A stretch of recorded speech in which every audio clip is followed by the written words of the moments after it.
Do you want your website to get more visitors and convert more of those visitors into sales? If yes, stay tuned and let me show you how. Howdy everyone, this is Kiram with Clear Imaging. This is us right here, clearimaging.com. And we've been making awesome websites for 2 decades. Very few web companies have been around that long. All right, enough of that, let's get started. So we've got this website, CPA site. And let's take a look at design. So it's a pretty old site, as you can tell. It looks like, to me, it reminds me of the early 2000s with these tabs. The thing is, there's a lot demanding my attention. We've got this really strong thing here. This is really strong. We have this. It's a little overwhelming. I'm not getting the full communication. So what I mean by that is this initial screen needs to be very finely crafted in order to communicate to me clearly. A good example of that could be, we have a big background image, really nice and big, and we have one communication right across the middle.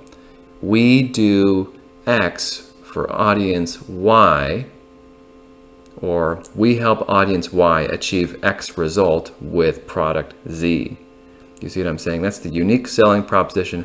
I want to see it big and bold, covering this whole space, and a nice background picture behind it, and then a nice call to action, a button on what I should do next. People land on the site, they have 3 to 5 seconds before they click that back button. You need to sell them right away on what you do, what you're going to do for them, and what they need to do next.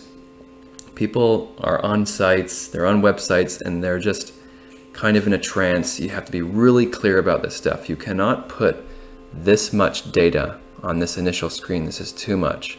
It's going to blow people off. They're going to click that back button. So you make it really simple with that really strong big message across here, and then a little button to click. And then I'd like to see some trust logos, as I like to call them, trust elements. These could be certifications, they could be licenses, logos of companies you've worked for, they could be memberships, partnerships, they could be awards like Angie's List or Yelp or things like that. Anything to show that this is a real company recognized by other companies. So you put those down here. And this is all within this initial first screen. It's called above the fold. As soon as we scroll down, we're below the fold. It's important to hit people really hard on this first screen because that's your one shot. All right, let's scroll down a little bit. So after we redo the whole initial screen, the next section down here that I would like to see would be an introduction. Like, hi, this is blah, blah, we're blah, blah. And I would like to see a nice photo of the team or the company or the storefront, so that can build some trust, because it's all about building trust. I need to be assured that this is a real company with real people, because people do business with people. So let's get that introduction section, nice photo of the team. And then I want to see services. All right, I want to see the services. I don't want to see something like this. What does this mean to me? Nothing. Nobody wants to read all this text. This doesn't communicate anything, and neither does this. They need to do their headings more creatively. All right, if you do things like this, by the way, this is what I was talking about with those trust elements. They should be doing their sections really big like this. A big heading that calls out to you. This means tired, by the way, it's slang. And then a big heading with some text and a photo. Big heading, text, photo. The heading needs to sell the person on reading, actually. Like, these headings don't sell anybody on reading below.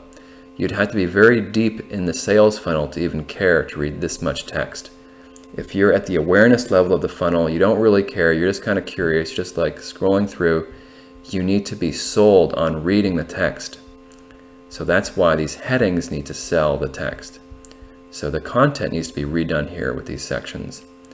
You need to have some clever headings, break up the text a bit, and some more interesting photos. And then we're done. Oops, this is missing a lot. We're missing testimonials. Like, I don't see a testimonial section. That's crucial for building trust. You've got to build trust We also have a security certificate up here. You've got to get one of these. This is what it looks like if you do have one, right? Very nice. If you don't have one, it's not going to build trust. It's going to create a little bit of a psychological impact in the prospect's mind. You don't want that. Another thing they're missing at the bottom is a call to action, a form, a lead form. Hey, request a quote or consultation, something. There's no form down here. People hit the bottom, they're going to click the back button or they're going to close it. You've got to give them something to do next. You can't just end your site like this. You have to end it off with a command. I just noticed they have some trust logos right here, right? So these are nice. These should be reformatted so they look a little better, and then they can put them up here as I was saying earlier. So design-wise, there's a lot wrong with this site. There's not a whole lot right. It's got a lot to be redone. It's definitely not a funnel. But let's take a moment now and look at some of this SEO things. Let's press Control U to open the source. This is really funny.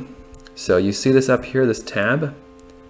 So this is called the title, this space. So the title is empty, and so it's just defaulting to put the website address up there. Usually you would put your keywords up here, right? Your company name, the area you operate, your main keyword search, that's what you put up in the title. But they neglected to put anything in the title, which is a huge error.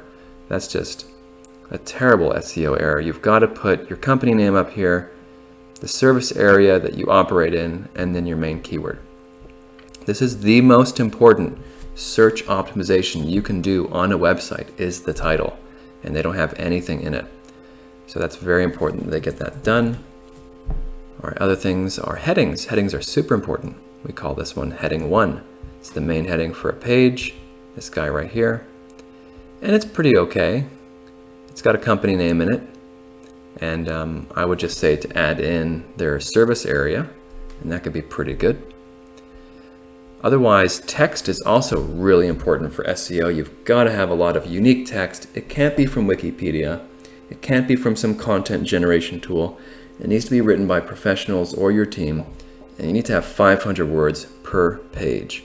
Google runs on text. The more content, the better. You need to be creating more content than your competitors. All right, so every page, I want to see 500 words. They've got a few pages on their site, which is pretty cool. Oh, maybe not. Okay, so they've got one huge page.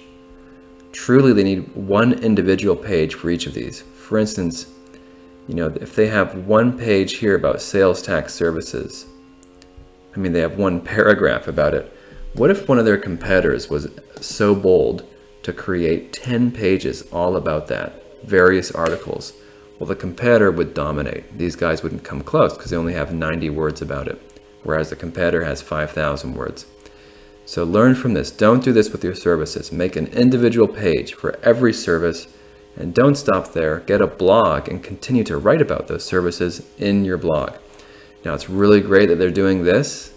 They should not slow down. This is key, but look, 2013, this is not fresh. All right, they need to get back into it. 2016, so it's very old. Blogging for business isn't dead. This is the way to rank well in local search for people searching for service-based companies in their area on Google Maps. Accountant near me, this is how they can dominate. So they should keep up with this. Anyway, there's a lot wrong with this site. There's a few things right, but a lot wrong. Learn from these mistakes. Apply this to your website so you can get some more traffic to your site, get more visitors, and convert them into sales, convert them into customers. So use what we discussed today.